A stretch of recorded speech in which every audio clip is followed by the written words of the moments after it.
¿Cuándo accidentalmente te metiste a la boca las nueces de alguien? Estaba en la fiesta de cumpleaños número 10 de mi amiga cuando agarré lo que pensé que era un cupcake de vainilla. Una mordida y supe que algo andaba mal. El sabor, crema de cacahuate, necesito mi EpiPen. Sentí cómo se me cerraba la garganta. Acabo de comer cacahuates. Mi tía Sharon volteó desde donde estaba ayudando a Sofía a abrir los regalos. Tenía esa cara que siempre ponía cuando mi mamá no estaba, como si hubiera estado esperando algo. Ay, mija, ¿estás bien? Deja el drama. No, soy alérgica. Ya sentía la lengua rara, gruesa como cuando lames una pila. Tú nomás crees que eres alérgica porque tu mamá te consiente demasiado. Se acercó, todavía cargando la nueva Barbie de Sofía. Detrás de ella, mi abuela asintió desde el sillón. Eso es lo que le sigo diciendo a su mamá, dijo mi abuela sin despegar la vista del celular. En mis tiempos no existían tantas alergias. Nomás comíamos y ya. Lo que pasaba era que mi tía Sharon era enfermera pediátrica de verdad que trabajaba en el Hospital Infantil de México. Por eso mi mamá confiaba en dejarme con ella. Seguía tocándome la garganta y podía sentir algo pasando debajo de mi piel, como bichitos caminando. Tía Sharon, por favor. ¿Sabes qué? Caminó hacia mi mochila que estaba colgada junto a la puerta. Este es exactamente el problema. Sacó mi EpiPen, el que mi mamá me hacía llevar a todos lados, esta cosa. Por esto crees que te estás muriendo cada vez que comes algo nuevo. Caminó a la cocina y prendió el triturador de basura. Crunch. El EpiPen quedó destruido. Listo. Ya no lo puedes usar de muleta. Se limpió las manos en los jeans como si acabara de hacer algo bueno. Tú pediste probar el cupcake, mijita. Te dije que tenían sorpresa de crema de cacahuate adentro. ¿Te acuerdas? Pero no lo había hecho. Había dicho que eran de vainilla con chocolate. Me empezaron a picar los brazos. Esa comezón profunda que no puedes rascar. Y cuando me vi, ronchas rojas estaban regando por mi piel como pintura derramada. Mira, le enseñé los brazos. Mira esto. Ronchas de ansiedad. Usó su voz de enfermera, esa que hacía que otros adultos le creyeran. Las veo todo el tiempo en el hospital. Los niños creen que están enfermos, entonces su cuerpo los enferma. Los otros niños de la fiesta habían dejado de jugar. Me estaban viendo fijamente. Empecé a rascarme sin querer, las uñas enterrándose en las ronchas. Sentía como si mi piel estuviera ardiendo por dentro. ¡Guácala! Megan, la amiga de Sofía, se alejó. ¿Qué le pasa en la cara? Me toqué la mejilla. La sentía hinchada, como cuando lloraba muy fuerte. Pero peor, está haciendo drama porque no es su fiesta, dijo mi tía Sharon, lo suficientemente fuerte para que todos escucharan. Ándale, pídele disculpas a Sofía por asustar a sus invitados. No puedo. La comezón empeoró. Bajé la vista y vi sangre bajo mis uñas. Sofía empezó a llorar, no el llanto falso que hacía para salirse con la suya, sino de verdad, llanto de miedo. Mamá, algo anda mal con ella. Mi tía Sharon suspiró como si estuviera arruinando todo a propósito. Pídele disculpas a Sofía. Perdón, dije con dificultad para respirar. Las ronchas se habían conectado en manchas rojas enormes. Los labios los sentía como si me hubieran picado abejas. Necesito ayuda. Lo único que necesitas es dejar de rascarte para llamar la atención. Me agarró las muñecas sus manos de enfermera fuertes. Lo estás haciendo peor a propósito. Fue entonces cuando Sofía perdió el control por completo. Le aventó su nueva Barbie a su mamá y gritó.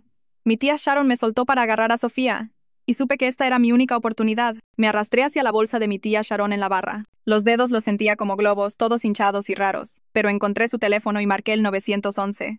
¿Qué estás? Mi tía Sharon volteó, todavía con Sofía gritando en sus brazos. 911. ¿Cuál es su emergencia? ¡Ayuda! Grité antes de que pudiera quitármelo. Estoy teniendo una reacción alérgica y... Mi tía Sharon me arrancó el teléfono, pero pude escuchar la vocecita todavía hablando. Colho. Ya finan. Daye con dificultad. Todo mi cuerpo estaba cubierto de ronchas ahora, hasta el cuero cabelludo me ardía. Escucharon a Sofía gritando.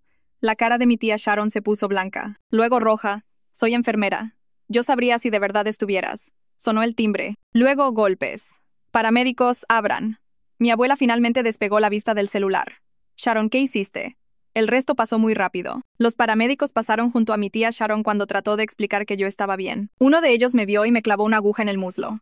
La medicina se sintió fría entrando, pero mi garganta empezó a abrirse casi inmediatamente. Choque anafiláctico, le dijo el paramédico a su compañero. ¿Dónde está su EpiPen? En el triturador de basura, dijo Sofía, todavía con hipo de tanto llorar. Mi mamá lo puso ahí. Nunca voy a olvidar la mirada que los paramédicos le dieron a mi tía Sharon. Seguía diciendo, soy enfermera, una y otra vez mientras me subían a la camilla. Pero el paramédico solo dijo, entonces debería haber sabido mejor. La falta de oxígeno me dejó con algunos retrasos en el procesamiento. No graves, pero permanentes. Cuando mi mamá llegó a terapia intensiva, no lloró. Solo le preguntó al doctor el horario de trabajo de mi tía Sharon y dijo, Ella es enfermera, va a entender lo que sigue. Todo después de eso se pone borroso, pero recuerdo despertar en una cama que no era la mía con máquinas pitando a mi alrededor, y esta neblina rara en mi cabeza que hacía que pensar se sintiera como caminar en lodo. Mi mamá estaba sentada en una silla junto a la cama agarrándome la mano tan fuerte que dolía un poco, pero no quería que me soltara porque todo se sentía mal y lento. El techo tenía estos mosaicos blancos con hoyitos chiquitos, y los conté una y otra vez porque los números eran lo único que tenía sentido, aunque seguía perdiendo la cuenta y empezando de nuevo. La cara de mi mamá se veía diferente de lo normal con ojeras oscuras, y esta expresión de calma que daba miedo como cuando se enteró de que mi papá le fue infiel, pero mucho peor. Me apretó la mano más fuerte cuando vio que tenía los ojos abiertos, y me dijo que el doctor dijo que mi cerebro no recibió suficiente oxígeno durante la reacción alérgica. Así que ahora tengo algo que se llama retrasos en el procesamiento, lo que significa que mi pensamiento sería más lento a veces. Me prometió que mi tía Sharon enfrentaría consecuencias por lo que hizo, y su voz tomó este tono duro que me hizo sentir el pecho apretado. Una señora llamada Beatriz Torres entró al cuarto con una placa que decía Servicios Sociales del hospital, y traía esta carpeta llena de papeles que no dejaba de hojear mientras hablaba. Explicó que tenían que reportar lo que pasó a las autoridades, porque una profesional médica deliberadamente destruyó medicamento que salva vidas. Y mi tía Sharon había sido removida de mi lista de visitantes, lo que me hizo sentir tanto segura como triste al mismo tiempo. La enfermera revisando mi suero seguía viéndome con esta expresión de lástima, y finalmente dijo que escuchó sobre lo que pasó y no podía creer que una colega le haría algo así a una niña con alergias. Seguía escuchando ese sonido de crunch del triturador comiéndose mi EpiPen, y me preguntaba si tal vez sí estaba siendo dramática como mi tía Sharon siempre decía. Pero luego tocaba la cinta sosteniendo mi suero y recordaba a los paramédicos clavándome esa aguja en la pierna. Los paramédicos que me salvaron tuvieron que hacer declaraciones oficiales sobre encontrarme en choque anafiláctico sin epinefrina disponible, y fue entonces cuando el DIF se involucró, porque una cuidadora había puesto deliberadamente a una niña con necesidades médicas conocidas en peligro. Antes de dejarme salir del hospital, una enfermera le enseñó a mi mamá y a mí cómo usar los nuevos EpiPens que nos dieron, y practicamos una y otra vez con el bolígrafo de práctica que no tenía aguja real hasta que pude hacerlo perfecto, aunque mi cerebro se sintiera lento. Nos hicieron todo este plan de acción para alergias con pasos escritos e imágenes mostrando exactamente qué hacer, y la enfermera me hizo repetírselo 3 veces para asegurarme de que entendía todo. Mi mamá nos llevó a casa súper despacio y con cuidado como si me pudiera romper, y en cuanto llegamos fue directo a su teléfono y bloqueó a mi tía Sharon y a mi abuela para que no pudieran llamarnos o visitarnos. Mi abuela seguía mandando estos mensajes enojados que hacían vibrar el teléfono de mi mamá una y otra vez diciendo que estábamos exagerando y que ya estaba bien, entonces ¿por qué hacíamos tanto alboroto por nada? Esa primera noche en casa me desperté jadeando y agarrándome la garganta porque sentía que se estaba cerrando otra vez, aunque mi mamá dijo que solo fue una pesadilla, pero mi cuerpo no sabía la diferencia. Mi mamá me abrazó mientras temblaba y me ayudó a usar mi inhalador de la forma correcta, y seguía diciéndome que estábamos seguras ahora, y que mi tía Sharon ya no podía lastimarme, pero igual no podía dejar de temblar. La siguiente semana mi mamá me llevó a ver a un neurólogo que me hizo hacer todas estas pruebas como recordar palabras y copiar formas y seguir instrucciones mientras escribía notas en su portapapeles. Programó más pruebas cognitivas para averiguar exactamente cómo la falta de oxígeno afectó mi cerebro, y mi mamá tomó notas de todo lo que dijo en esta libretita que ahora cargaba a todos lados. Seguía jugando con mi nueva pulsera de alerta médica que decía alergia severa a cacahuates en letras grandes y tenía un código especial que el hospital podía escanear para ver toda mi información médica. Mientras esperábamos los resultados, el teléfono de mi mamá hizo el sonido de notificación de un mensaje de voz. Y cuando lo puso escuché la voz de Sofía toda llorosa y quebrada, diciendo que lo sentía que su mamá me lastimara. Sofía seguía diciendo que no se supone que pasara así, y que trató de decirle a su mamá que necesitaba ayuda, pero nadie le hizo caso, y ahora sentía que también era su culpa. Escuchar la voz de Sofía me hizo sentir el pecho apretado y raro porque no era su culpa, pero también ella estaba ahí, y era hija de mi tía Sharon, y todo se sentía confuso y revuelto en mi cabeza. Mi mamá preguntó si quería mandarle un mensaje de vuelta a Sofía, pero no sabía qué decir porque ¿cómo le hablas a tu prima cuando su mamá casi te mata y ahora todos están peleados? Las facturas del hospital empezaron a llegar por correo, y mi mamá las abría en la mesa de la cocina con esta cara que significaba caro, pero dijo que el seguro cubriría la mayoría, y el resto no era mi problema. 2 días después, el teléfono de mi mamá empezó a vibrar como loco durante la cena, y cuando lo vio su cara tomó esa expresión apretada que significaba que algo malo estaba pasando. Me enseñó la pantalla, y estaba nuestro chat familiar con como 50 mensajes nuevos de mi tía Sharon diciendo que yo solo tuve un ataque de pánico en la fiesta de Sofía, no una reacción alérgica real, y que mi mamá estaba exagerando todo para poner a la familia en mi contra. Los mensajes seguían llegando uno tras otro, con mi tía Sharon publicando estos artículos médicos sobre ansiedad en niños y cómo los niños pueden enfermarse a sí mismos del estrés, y cómo mi mamá probablemente estaba causando mis alergias falsas siendo sobreprotectora. Los dedos de mi mamá se movieron rápido en la pantalla de su teléfono, tomando capturas de pantalla de todo mientras más familiares empezaban a responder,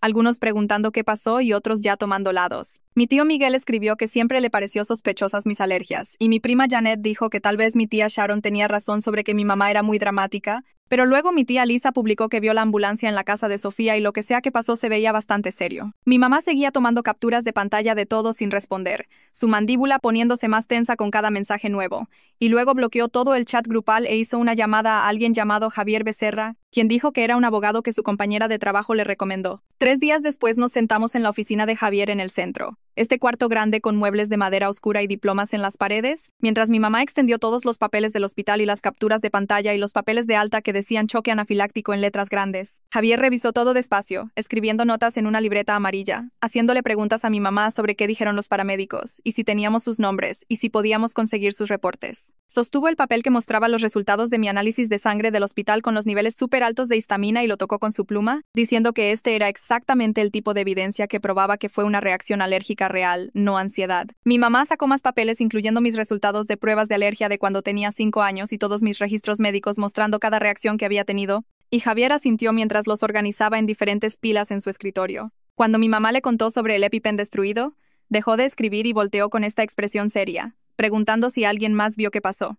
Y mi mamá dijo que Sofía le dijo a toda la junta tomó 2 horas, y al final, Javier tenía 3 libretas amarillas llenas de notas. Y dijo que teníamos un caso muy fuerte de negligencia médica, especialmente porque mi tía Sharon era enfermera pediátrica que debería haber sabido mejor. Pasó una semana antes de que tuviéramos que ir a mi escuela para una junta sobre adaptaciones, y la enfermera de la escuela se sentó frente a nosotras con los brazos cruzados, viendo a mi mamá como si no le creyera del todo lo que estaba escuchando. Mi mamá explicó todo lo que pasó en la fiesta y mostró los papeles de alta del hospital, pero la enfermera seguía haciendo preguntas como ¿estaba segura de que en verdad comí cacahuates? Y tal vez fue otra cosa lo que causó la reacción. Quería ver prueba de que necesitaba tiempo extra en exámenes ahora por los retrasos de procesamiento, así que mi mamá tuvo que sacar el reporte del neurólogo que explicaba cómo la falta de oxígeno afectó mi cerebro. La enfermera lo leyó despacio, frunciendo el ceño en partes. Luego dijo que necesitaría verificar todo con mis doctores antes de aprobar cualquier adaptación, lo que hizo que la cara de mi mamá se pusiera roja, pero se mantuvo calmada y dijo que estaba bien. Después de otra semana de mi mamá haciendo llamadas y mandando documentos, la escuela finalmente programó mi primer día de regreso, y caminar por las puertas del frente se sintió como si todos me estuvieran viendo, aunque probablemente no.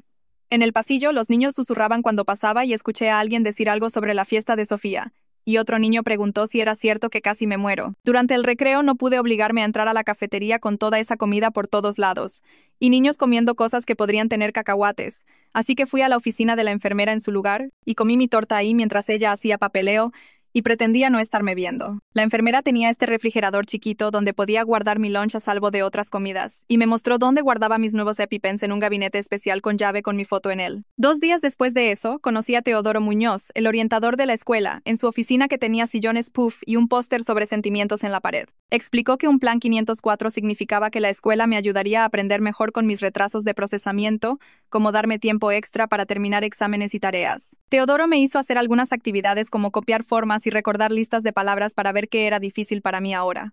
Y cuando me frustré porque seguía olvidando cosas, dijo que mi cerebro nomás necesitaba diferentes tipos de ayuda ahora y eso no me hacía rota o tonta. Escribió notas sobre cómo necesitaba descansos durante tareas largas y cómo a veces sabía la respuesta, pero necesitaba tiempo extra para sacar las palabras, y sonrió y dijo que muchos niños tenían planes 504 y les iba muy bien en la escuela. El siguiente lunes, mi mamá me llevó a ver a Camila Reyes en un edificio de oficinas que tenía un parque infantil visible desde la ventana, y Camila me dijo que me sentara donde me sintiera cómoda mientras explicaba que ayudaba a niños que pasaron por cosas médicas de miedo. Me pidió que le contara qué pasó en la fiesta, y cuando empecé a llorar hablando sobre mi tía Sharon tirando mi EpiPen, me dio pañuelos y dijo que lo que mi tía Sharon hizo se llamaba abuso médico. Camila explicó que cuando alguien que se supone te cuida te lastima en su lugar, especialmente a alguien que es enfermera y sabe mejor. Eso es abuso aunque sean familia.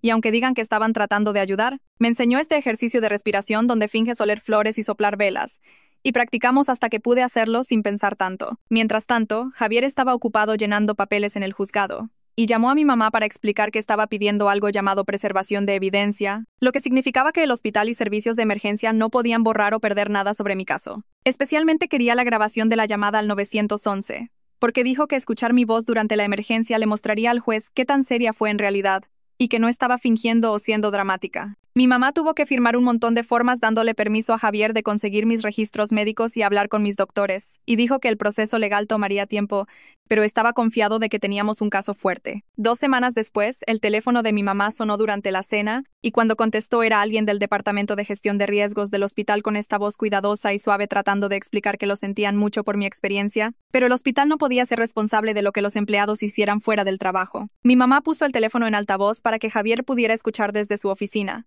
y pude oír su pluma rayando en papel mientras el gestor de riesgos seguía hablando sobre cómo mi tía Sharon estaba fuera de servicio y el hospital no tenía responsabilidad. El gestor de riesgos ofreció que su defensor de pacientes se comunicara para discutir mi cuidado en el futuro, pero Javier le había dicho a mi mamá que no aceptara nada, así que solo dijo que necesitaría revisar todo con su abogado primero. Después de esa llamada, las cosas se movieron más rápido cuando Nina Gómez de la Comisión de Enfermería contactó a mi mamá para decir que estaban abriendo una investigación oficial sobre la conducta profesional de mi tía Sharon. Nina vino a nuestra casa con una grabadora y una carpeta gruesa de formas, pidiéndome que le contara exactamente qué pasó mientras escribía notas en su laptop. Cuando llegué a la parte sobre el EpiPen en el triturador de basura, dejó de escribir y me pidió que repitiera esa parte. Luego le preguntó a mi mamá si alguien más lo presenció. Mi mamá explicó que Sofía les había dicho a los paramédicos sobre eso, y Nina lo escribió y lo subrayó 2 veces en su libreta. Hizo preguntas muy específicas sobre qué dijo e hizo mi tía Sharon, como si me revisó el pulso o vio mi piel antes de decir que estaba bien, y si trató de detener a los paramédicos de tratarme. La entrevista tomó 3 horas, y al final, Nina tenía páginas de notas y dijo que destruir medicamento de emergencia era una violación extremadamente seria que la comisión investigaría a fondo. Justo cuando las cosas se sentían como que finalmente estaban avanzando, estaba en mi cuarto haciendo tarea cuando escuché puertas de carro cerrarse y la voz de mi abuela afuera gritándole a mi mamá que abriera la puerta. Seguía golpeando la puerta diciendo que esto era ridículo y que necesitábamos parar esta pelea tonta de familia ahora mismo y hablar como adultos. Mi mamá se paró en la puerta sin abrirla, hablando a través del vidrio en esta voz calmada que nunca le había escuchado usar antes, diciendo que cualquiera que negara mi condición médica y apoyara lo que Sharon hizo no era seguro para que estuviera cerca de mí. Mi abuela gritó que ella era mi abuela y tenía derechos de verme, pero mi mamá solo dijo que esos derechos terminaron cuando eligió poner en peligro mi vida, y si no se iba, mi mamá llamaría a la policía. Vi desde mi ventana como mi abuela se quedó en nuestro porche otros 10 minutos, gritando sobre cómo estábamos destruyendo la familia, y que nos haría arrepentirnos antes de finalmente meterse en su carro e irse. 3 días después, el teléfono de mi mamá vibró mientras estaba haciendo el desayuno, y cuando lo vio, su cara se quedó completamente quieta. Me pasó el teléfono, y había un email de un despacho de abogados diciendo que mi tía Sharon estaba pidiendo que mi mamá dejara de permitir cualquier contacto entre Sofía y yo. La carta tenía todo este lenguaje legal sobre acoso y angustia emocional a una niña menor.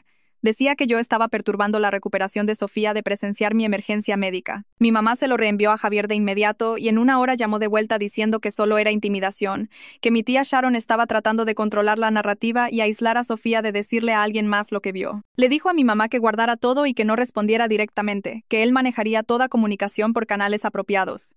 La siguiente semana fue mi cita de pruebas cognitivas en el Centro de Desarrollo Infantil en el centro. Empezaron a las 8 de la mañana con todas estas diferentes pruebas, haciéndome repetir secuencias de números y recordar listas de palabras y resolver rompecabezas que se ponían más y más difíciles. Para el mediodía ya estaba cansada, pero seguían, haciéndome leer pasajes y contestar preguntas sobre ellos, excepto que las palabras seguían mezclándose en mi cabeza. La doctora me hizo hacer problemas de matemáticas que sabía que debería entender, pero para las 2 estaba cometiendo errores en suma simple, olvidando llevar números o perdiendo la cuenta de qué problema estaba haciendo. Hacía notas cada vez que me frotaba los ojos o le pedía que repitiera instrucciones.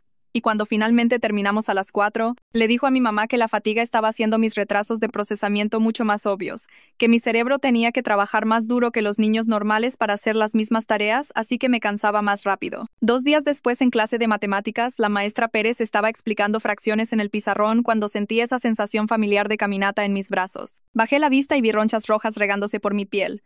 Aunque no había comido nada, solo el estrés de tratar de seguir la lección estaba haciendo que mi cuerpo reaccionara.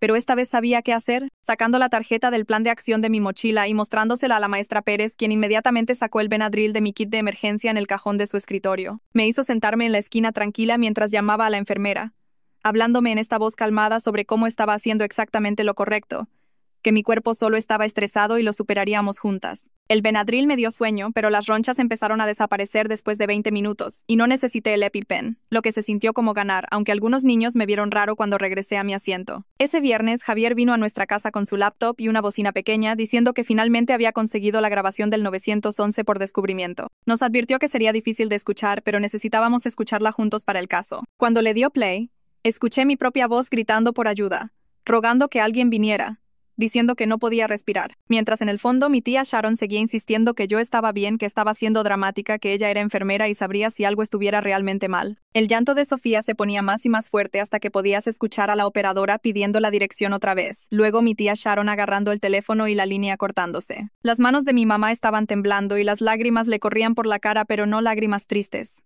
del tipo enojado que hacía su mandíbula tensa. Javier dijo que esta grabación era exactamente lo que necesitaban para mostrar la severidad de la situación, que cualquiera escuchando podría oír que yo estaba en angustia genuina mientras una profesional médica lo ignoraba. El siguiente lunes fue mi primera sesión real con Camila después de la evaluación, y me hizo practicar algo llamado ejercicios de anclaje para cuando me asustara por comida. Me enseñó a nombrar 5 cosas que pudiera ver, 4 que pudiera tocar, 3 que pudiera oír, 2 que pudiera oler y 1 que pudiera probar, haciéndolo una y otra vez hasta que se volvió automático. Luego dijo que íbamos a la cafetería del hospital por solo 5 minutos, no para comer nada, sino solo para estar cerca de comida y practicar mantenernos calmadas. Caminar a esa cafetería me apretó el pecho inmediatamente, todos esos olores mezclándose, sin saber qué tenía cacahuates y qué no. Pero Camila se quedó justo junto a mí mientras hacía el ejercicio de anclaje, nombrando las sillas azules, las mesas blancas, las luces zumbando, el riel de charola de metal frío bajo mis dedos. Nos quedamos exactamente 5 minutos y luego nos fuimos, y aunque estaba sudando y mis manos estaban temblando, lo había hecho sin salir corriendo. Lo que Camila dijo era un progreso enorme. 2 días después fue la Junta 504 en la escuela con mi mamá, el señor Muñoz, la directora, y 3 maestros sentados alrededor de la mesa de conferencias. El señor Muñoz tenía toda una carpeta de documentación, incluyendo la carta de los paramédicos describiendo mi condición cuando llegaron a la fiesta de Sofía, cómo estaba en choque anafiláctico severo con mis vías respiratorias cerrándose y ronchas cubriendo todo mi cuerpo. La cara de la directora cambió cuando leyó esa parte, especialmente la línea sobre cómo la destrucción de mi epinefrina recetada pudo haber sido fatal. Aprobaron tiempo extra para todos mis exámenes y tareas, dejándome tomar descansos cuando me cansara, y el señor Muñoz me sonrió cuando terminó, diciendo que era valiente por abogar por mí misma, y que la escuela se aseguraría de que tuviera lo que necesitaba para tener éxito. La siguiente mañana, Nina Gómez llamó a mi mamá diciendo que necesitaba entrevistar a los paramédicos que respondieron a la llamada del 911 como parte de su investigación. Mi mamá lo puso en altavoz mientras Nina explicaba que ambos paramédicos habían proporcionado declaraciones juradas, confirmando que me encontraron en choque anafiláctico severo, requiriendo intervención inmediata. Declararon que si la epinefrina hubiera sido administrada cuando los síntomas aparecieron por primera vez, la privación de oxígeno que causó mis retrasos de procesamiento podría haberse prevenido completamente. Nina dijo que esta era evidencia crucial para la revisión de la Comisión de Enfermería, mostrando que las acciones de mi tía Sharon resultaron directamente en daño permanente. Una semana después, Javier recibió una llamada del departamento legal del hospital diciendo que su investigación interna había descubierto algo significativo. Habían encontrado documentación en su sistema de computadoras mostrando que mi tía Sharon había accedido a mis registros médicos 2 meses antes de la fiesta, registros que claramente listaban mi alergia a cacahuates con la severidad marcada como amenaza de vida. Los abogados del hospital de repente querían discutir opciones de acuerdo, dándose cuenta de que una de sus enfermeras tenía conocimiento previo de una alergia severa y aún así destruyó medicamento de emergencia. Pero luego las cosas empeoraron cuando Nina llamó para advertirnos que mi tía Sharon había presentado una contraqueja con la Comisión de Enfermería. Estaba alegando que mi mamá tenía síndrome de Munchausen por poderes,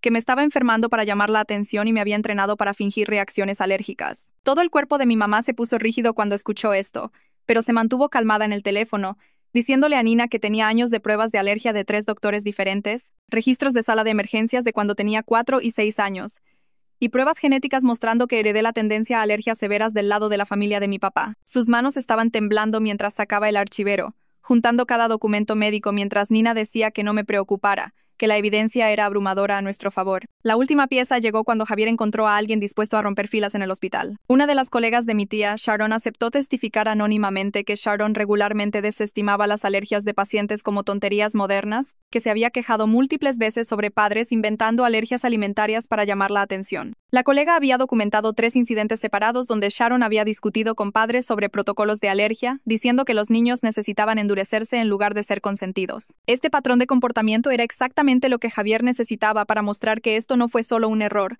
sino una actitud peligrosa que finalmente fue demasiado lejos con alguien que pensaba que podía controlar, porque éramos familia. 2 días después, una trabajadora social del DIF vino a nuestra casa con una bolsa grande de lona llena de materiales de arte y se sentó en el piso de nuestra sala conmigo mientras mi mamá miraba desde la puerta de la cocina. Extendió papel y crayones y plumones y me dijo que podíamos solo dibujar mientras platicábamos, y eso se sentía más fácil que vernos. Tomé un crayón rojo y empecé a colorear círculos mientras me hacía preguntas sobre qué pasó en la fiesta.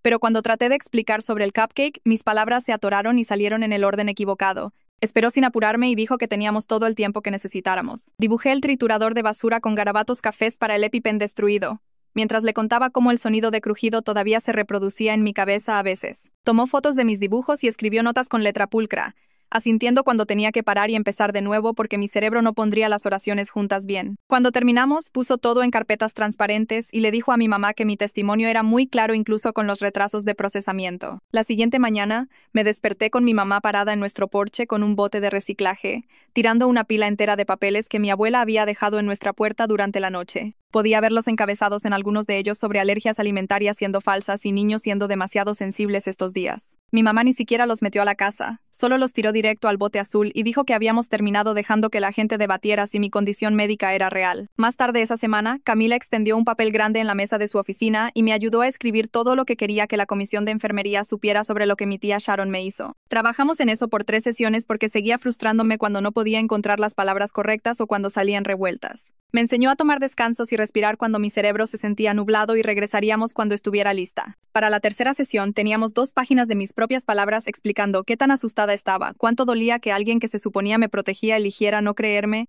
y cómo los retrasos de procesamiento hacían la escuela más difícil ahora. Camila lo escribió exactamente como lo dije sin arreglar mis palabras simples o hacer que sonara elegante. Luego Nina llamó para decirnos que la comisión de enfermería había programado su audiencia preliminar para el mes siguiente y necesitaría testificar sobre qué pasó. Mi estómago se sintió enfermo inmediatamente y empecé a rascarme los brazos aunque no hubiera ronchas esta vez. Camila se sentó conmigo en su sillón y me recordó que decir la verdad sobre lo que pasó no era ser mala con familia porque la familia no debería lastimarte a propósito. Dijo que mi tía Sharon tomó decisiones que me lastimaron y ahora tenía que enfrentar lo que pasa cuando las enfermeras no protegen a los niños. Esa noche, Sofía llamó del teléfono de su amiga Aida mientras estaba haciendo tarea y su voz sonaba pequeña y asustada. Me dijo que su mamá nunca dijo nada sobre crema de cacahuate estando en esos cupcakes, que en realidad había dicho que eran de vainilla con chispas de chocolate. Sofía dijo que había estado demasiado asustada para decirle a alguien porque no quería meter a su mamá en problemas, pero sabía que era importante que la gente supiera la verdad. Me sentí triste por las dos, atrapadas en medio de algo que no debería haber pasado. Mi mamá grabó la llamada en su laptop mientras Sofía hablaba. La siguiente semana, Teodoro vino a sacarme de clase de matemáticas y fuimos a su oficina a practicar qué diría en la audiencia. Me mostró cómo levantar mi mano cuando necesitara un descanso para encontrar mis palabras y me enseñó a decir: necesito un momento si mi cerebro se atoraba. Practicamos con él fingiendo ser los miembros de la comisión haciendo preguntas y me recordó que entenderían sobre mis retrasos de procesamiento porque tenían mis registros médicos. Me hizo practicar una y otra vez hasta que me sentí menos asustada de olvidar todo cuando importara. Luego llegó el día de mi cita de neurología y mientras mi mamá y yo caminábamos por el estacionamiento del hospital después, mi tía Sharon apareció de atrás de una camioneta. Empezó a caminar hacia nosotras rápido, diciendo el nombre de mi mamá fuerte y enojada. Pero mi mamá sacó su teléfono inmediatamente y empezó a grabar mientras agarraba mi mano para seguir caminando hacia nuestro carro. Mi tía Sharon nos siguió gritando sobre cómo estábamos arruinando su vida y su carrera por nada, como yo estaba bien y todo esto era ridículo. Mi mamá no dijo una sola palabra de vuelta, solo siguió grabando y caminando firme hacia nuestro carro, manteniéndome ligeramente detrás de ella. Cuando nos metimos y cerramos las puertas, mi tía Sharon se paró afuera de mi ventana por un minuto antes de que seguridad viniera y la hiciera irse. Mi mamá guardó el video y se lo mandó directo a Javier. Unos días después, Javier nos llamó a su oficina donde un paquete grueso de papel estaba en su escritorio del equipo legal del hospital. Nos estaban ofreciendo dinero para arreglar todo en silencio con algo llamado acuerdo de no divulgación, que significaba que no podíamos hablar sobre lo que pasó nunca otra vez. Mi mamá y Javier leyeron cada página mientras yo jugaba con una pelota antiestrés y los escuché susurrando sobre cláusulas y términos. Algo sobre quedarnos calladas se sintió mal en mi estómago, como si estuviéramos diciendo que lo que pasó no importaba. Mi mamá me vio y preguntó qué pensaba, y aunque el dinero ayudaría con mi terapia y cuentas médicas, negué con la cabeza. Al día siguiente, mi mamá llamó a los abogados del hospital de vuelta y les dijo que no había trato a menos que cambiaran toda su oferta. Dijo que no quería su dinero si significaba quedarnos calladas porque otros niños con alergias merecen estar seguros en ese hospital. Exigió que crearan nuevas políticas sobre protocolos de alergia y entrenaran a todo su personal mejor. Y si querían llegar a un acuerdo, tenía que incluir cambios reales, no solo un cheque. Javier la ayudó a escribir exactamente qué cambios de seguridad queríamos ver. Ese fin de semana, mi mamá me llevó a comprar un postre a una panadería en el centro, pero en el segundo que entramos, olí crema de cacahuate de las galletas en la vitrina. Todo mi cuerpo se puso tenso y volteé y corrí afuera antes de que mi mamá pudiera decir algo, parada en la banqueta temblando y tratando de respirar. Ni siquiera había tocado nada o comido nada, pero el olor hizo que mi cerebro pensara que me estaba muriendo otra vez. Mi mamá salió y me abrazó mientras lloraba, y me sentí como tal fracaso, como tal vez mi tía Sharon tenía razón, y yo en verdad solo estaba siendo dramática sobre todo. La siguiente semana en terapia, Camila me dio una pelota antiestrés y se sentó frente a mí en su oficina con el acuario burbujeando en la esquina. Explicó que mi cerebro solo estaba tratando de mantenerme segura después de lo que pasó, y que correr de la panadería no era ser débil o dramática. Hicimos todo este plan donde empezaría solo viendo fotos de frascos de crema de cacahuate, luego tal vez sosteniendo un frasco sellado, luego estando en el mismo cuarto con uno abierto. Lo escribió todo en una gráfica con calcomanías que podía agregar cuando hiciera cada paso. Mientras tanto, mi mamá recibió una llamada de Nina Gómez diciendo que habían conseguido los registros de entrenamiento de mi tía Sharon del hospital por algo legal llamado citatorio. Resultó que mi tía Sharon nunca terminó esta actualización de entrenamiento requerida sobre manejo de anafilaxis que se suponía toda enfermera pediátrica debía completar hace 2 años. Nina dijo que esto era muy importante para el caso porque mostraba que mi tía Sharon ni siquiera tenía entrenamiento actual sobre reacciones alérgicas cuando destruyó mi EpiPen. La trabajadora social del DIF llamó a mi mamá la misma semana con su decisión final después de todas sus entrevistas e investigación. Oficialmente encontraron que mi tía Sharon cometió negligencia médica al destruir mi medicamento de emergencia e ignorar mi reacción alérgica. La trabajadora social explicó que estaban creando este plan de seguridad que significaba que si mi tía Sharon alguna vez quisiera verme otra vez, tendría que ser supervisado por otro adulto. Me sentí rara al respecto porque parte de mí estaba contenta de que me estuvieran protegiendo, pero otra parte estaba triste de que mi propia tía necesitaba supervisión para estar cerca de mí. 2 semanas después tuvimos que ir a la audiencia grande de la Comisión de Enfermería en el centro en este edificio de gobierno que olía a alfombra vieja y café. Los paramédicos que me salvaron testificaron primero y describieron exactamente qué tan mal me veía cuando llegaron a la casa de Sofía. Uno de ellos leyó de su reporte sobre mis niveles de oxígeno y cómo mi garganta estaba casi completamente cerrada y cómo estaba cubierta de ronchas que se habían fusionado en parches rojos gigantes. Cuando fue mi turno, me paré en el micrófono con mi mamá sosteniendo mi mano y leí la declaración que Camila me ayudó a escribir. Mi voz tembló y tuve que parar 2 veces para recuperar el aliento, pero pasé por cada palabra sobre qué tan asustada estaba y cómo mi tía Sharon no escuchaba. El abogado de mi tía Sharon se paró después y trató de argumentar que estaba usando su juicio profesional para tratar lo que creía eran síntomas de ansiedad. Los miembros de la comisión empezaron a hacerle preguntas sobre por qué destruyó equipo médico y por qué no llamó al 911 cuando yo claramente estaba teniendo una reacción.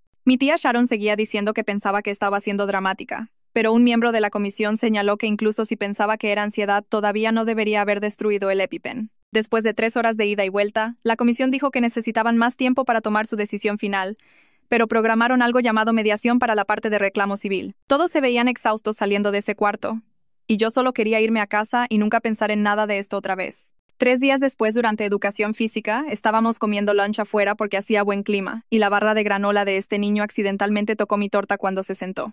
Recordé todo lo que habíamos practicado e inmediatamente usé mi EpiPen ahí mismo en el pasto mientras mi maestra llamaba al 911. Los otros niños se espantaron, pero me mantuve tan calmada como pude y le dije a la maestra exactamente qué pasó y qué medicina había usado. La ambulancia vino y me llevó al hospital para observación, aunque el EpiPen funcionó perfectamente. El doctor de urgencias me revisó y dijo que había hecho todo exactamente bien y probablemente previne una reacción muy mala al actuar tan rápido. Mi mamá apareció en 20 minutos y me abrazó tan fuerte que apenas podía respirar, pero todo lo que podía pensar era qué tan cansada estaba de ser la niña que necesitaba una ambulancia en la escuela. Un mes después, tuvimos la mediación civil en la oficina de abogados de Javier con los abogados del hospital y gente de gestión de riesgos. Después de 6 horas de ir y venir, finalmente aceptaron pagar todas mis cuentas médicas del incidente original, más mi terapia continua con Camila. También aceptaron crear nuevos protocolos de alergia para todo el sistema del hospital infantil y hacer entrenamiento obligatorio para todo el personal sobre tomar las alergias en serio. La mejor parte fue que aceptaron admitir ciertos hechos sobre lo que pasó sin hacernos firmar nada que nos mantendría calladas sobre temas de seguridad. 2 semanas después de eso, Nina llamó con la decisión final de la Comisión de Enfermería sobre la licencia de mi tía Sharon. La suspendieron por 2 años y dijeron que cuando regrese tiene que trabajar bajo supervisión por otro año después de eso. No fue permanente como mi mamá quería, pero Nina dijo que en realidad era un castigo muy serio que se quedaría en el registro de mi tía Sharon para siempre. Saber que no podía trabajar con niños por al menos 2 años y que otros hospitales verían esto en su registro me hizo sentir más segura. Todo el asunto tomó casi 6 meses desde la fiesta hasta las decisiones finales y yo era diferente al final en formas que no podía explicar realmente. Mi abuela dejó de llamar después de eso y cuando mi mamá trató de contactarla para el Día de Acción de Gracias, solo dijo que estaba ocupada y colgó. Sofía empezó a ver a un orientador cada martes porque seguía teniendo pesadillas sobre la fiesta y mi tía Sharon tenía que llevarla ahí pero no se le permitía entrar. Encontré este grupo en línea para niños con alergias severas por un enlace que el hospital nos dio y la primera vez que me conecté había 40 otros niños hablando sobre cargar EpiPens y tener miedo de comida. Esta niña de Monterrey publicó sobre cómo su papá no creía en su alergia a nueces de árbol hasta que terminó en urgencias y todos compartieron sus propias historias sobre miembros de familia que pensaban que estaban fingiendo. Me enseñaron trucos como tomar fotos de etiquetas de ingredientes antes de comer algo nuevo y guardar EpiPens de respaldo en diferentes bolsas para que nunca olvides uno. La escuela mejoró una vez que el Plan 504 empezó porque ahora podía hacer exámenes en el salón de recursos donde tenía tiempo extra y no me sentía apurada cuando mi cerebro se atoraba en preguntas. Mi maestra de matemáticas empezó a escribir problemas más grandes en el pizarrón después de que el señor Muñoz explicó sobre mi procesamiento y nadie se burló de mí por necesitar copiar cosas más despacio. La especialista en lectura se reunió conmigo 2 veces por semana para trabajar en estrategias de comprensión ya que a veces leía una página entera y no recordaba qué decía. Camila y yo decidimos cambiar a citas cada 2 semanas ya que no estaba teniendo ataques de pánico en el lunch más y podía usar mis habilidades de afrontamiento cuando me sentía asustada por comida. Me dio una hoja de trabajo para rastrear mis detonantes y un plan completo para qué hacer si las cosas se ponían mal, otra vez más su número de emergencia que iba directo a su celular. Mi mamá pasó todo un fin de semana escribiendo esta carta larga a todos nuestros familiares, explicando que no podía estar cerca de mi tía Sharon o mi abuela sin supervisión por lo que pasó e hizo copias para todos en Navidad. Mi tío Miguel llamó para decir que entendía y se aseguraría de que las reuniones familiares fueran seguras para mí, pero mi prima Janet solo publicó en Facebook sobre cómo las familias no deberían dejar que el drama las separe. Mi tía Lisa le mandó mensajes enojados a mi mamá sobre escoger lados y arruinar las fiestas, pero mi mamá solo bloqueó su número y dijo que mi seguridad importaba más que mantener a todos contentos. La orientadora de Sofía sugirió que intentáramos reunirnos en el parque con nuestras 2 mamás ahí, así que un sábado nos sentamos en extremos opuestos de una mesa de picnic mientras Sofía arrancaba la madera y me dijo que lo sentía que su mamá me lastimara. Le dije que no era su culpa y que extrañaba jugar juntas y empezó a llorar y dijo que deseaba que su mamá solo dijera perdón de verdad. Acordamos intentar enviarnos mensajes por los teléfonos de nuestras mamás y tal vez salir otra vez algún día cuando se sintiera menos raro, pero ambas sabíamos que las cosas nunca volverían a como eran antes. El juzgado hizo que mi tía Sharon mandara esta carta que listaba todos los hechos sobre lo que hizo, como destruir el EpiPen y negarse a llamar al 911, pero no había nada en ella sobre estar arrepentida o entender por qué estuvo mal.